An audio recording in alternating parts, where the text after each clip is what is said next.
দাবিতে এই লড়াই চলছে। জলপাইগুড়ি দোমোহানিতে দ্বিতীয় এইমসের দাবিতে জলপাইগুড়ি শহরে বাংলা পক্ষের বিরাট মিছিল। বিহারে দুটো এইমস, ইউপিতে তিনটে এইমস, কিন্তু বাংলায় একটা এইমস কেন? কেন বাংলাকে এত বঞ্চনা? জলপাইগুড়ির দোমোহানিতে দ্বিতীয় এইমসের দাবিতে জলপাইগুড়ি শহরে বাংলা পক্ষের বিরাট মিছিল হলো। বিহারের থেকে অনেক গুণ বেশি ট্যাক্স দেয় বাংলা। মালদা উত্তর থেকে আলিপুরদুয়ার পর্যন্ত 6টা সাংসদ বিজেপির। তারা উত্তরবঙ্গ বঞ্চিত বলে উত্তরবঙ্গের জেলাগুলোয় ক্ষোভ উস্কে রাজনীতি করে, কিন্তু বিজেপি সাংসদরা উত্তরের জেলায় উন্নতিতে কোনো কাজ করে না, দিল্লি আরো বেশি বঞ্চিত করে। বাংলা পক্ষ দ্বিতীয় এইমসের দাবিতে লড়ছে।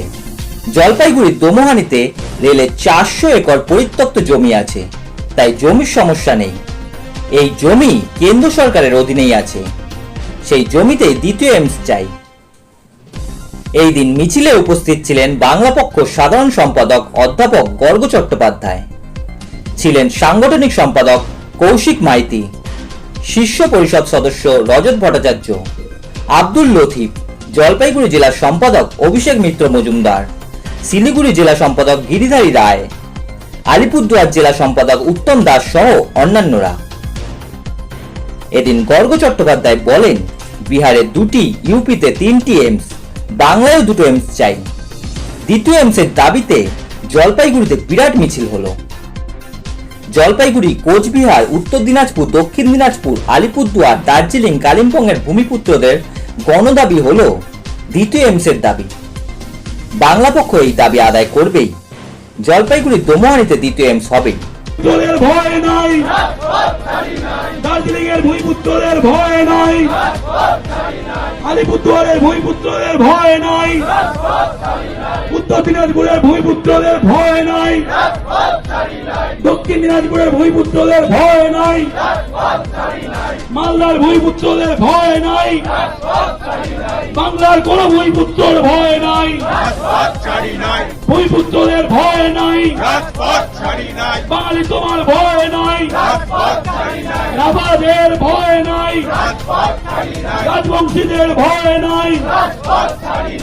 আজকে জলপাইগুড়ি শহরে বাংলা পক্ষর উদ্যোগে যে বিশাল মিছিল আয়োজিত হচ্ছে, তার স্পষ্ট একটাই দাবি, পশ্চিমবঙ্গে দ্বিতীয় একটি এইমস অর্থাৎ all India institute of medical science চাই, এবং সেটা জলপাইগুড়ি জেলার দোমোহানিতে স্থাপন করতে হবে। বিহারে 2টি এইমস রয়েছে, ইউপিতে 3টি এইমস রয়েছে, অর্থাৎ একটা রাজ্যে একটা এইমস থাকবে। সুকান্ত মজুমদারের এই কথা সম্পূর্ণ মিথ্যা।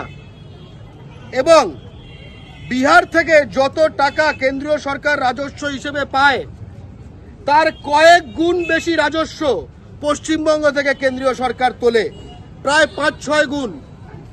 আমাদের তো আসলে বিহারে যদি 2টো এইমস থাকে, পাটনা এবং দারভাঙ্গা, আমাদের তো সেই হিসাবে 12টা এইমস চাওয়ার কথা, আমরা আরেকখানা চাইছি। পশ্চিমবঙ্গে এইমস জলপাইগুড়ির দোমোহানিতে স্থাপন করতে হবে। কেন দোমোহানি? তার কারণ পশ্চিমবঙ্গে একটি যে এইমস আছে কল্যাণী, সেখান থেকে ফারাক্কার উত্তরের জেলাগুলোর দূরত্ব অনেকটাই, তাই জন্য সৃষ্টি করতে হবে ফারাক্কার উত্তরে। ফারাক্কার উত্তরতে দোমোহানিতে কেন? তার কারণ এক, এটির অবস্থান একদম একটা কেন্দ্রীয় জায়গায়, যেখানে পূব দিকে আলিপুরদুয়ার, কোচবিহার, জলপাইগুড়ি তো রয়েছেই, পশ্চিম দিকে উত্তর দিনাজপুর, শিলিগুড়ি, দার্জিলিং, কালিম্পং। 2, এখানে কোনো জমি সমস্যা নেই, কারণ এখানে কেন্দ্রীয় সরকারের রেল মন্ত্রকের দোমোহানিতে 500 একরের বেশি জমি রয়েছে। একটা এইমস সৃষ্টি করতে 50 একর জমিও লাগে না, এখানে একাধিক এইমস সৃষ্টি করা যাবে। আমরা একটি এইমসের কথা বলছি, এবং সেই জমি গত কয়েক দশক ধরে কোনো রকম কাজে লাগানো হয়নি। এখন সেখানে মাটি মাফিয়া মাটি কেটে তোলে ওখানে। এবং তৃতীয়ত, যে কোনো এরকম এইমসের অবস্থান হতে হবে ভালো যোগাযোগের একটি জায়গায়। দোমোহানির 2 পাশে 2টি এনএইচ অর্থাৎ রাষ্ট্রীয় সড়ক আছে, পাশেই একটি এসএইচ অর্থাৎ স্টেট হাইওয়ে আছে এবং দোমনি নিজেই একটি রেলওয়ে জাংশন। তাই এই যে কেন্দ্রীয় সরকারের যারা শাসক দল, এই ফরাক্কার উত্তর থেকে কোচবিহার অবধি অধিকাংশ সাংসদ 2019 সাল থেকে তাদেরই, ফলে তারা এতদিনে এই গণদাবিটি যে আনতে পারলো না আদায় করে, এটা যেমন লজ্জার কথা। এখন পশ্চিমবঙ্গের আমরা যারা বাঙালি সহ ভূমিপুত্র জনতা, আমরাই পথে নেমেছি। আমাদের ন্যায্য দাবি আমরা আদায় করে ছাড়ব। এবং শেষে বলতে চাই যে এই দাবি বাংলা পক্ষ পূর্ণ করবে। এই পৃথিবীতে কোনো শক্তি নেই যা পশ্চিমবঙ্গে ফারাক্কার উত্তরে দ্বিতীয় এমস স্থাপন আটকাতে পারবে, আজ অথবা কাল। জয় বাংলা।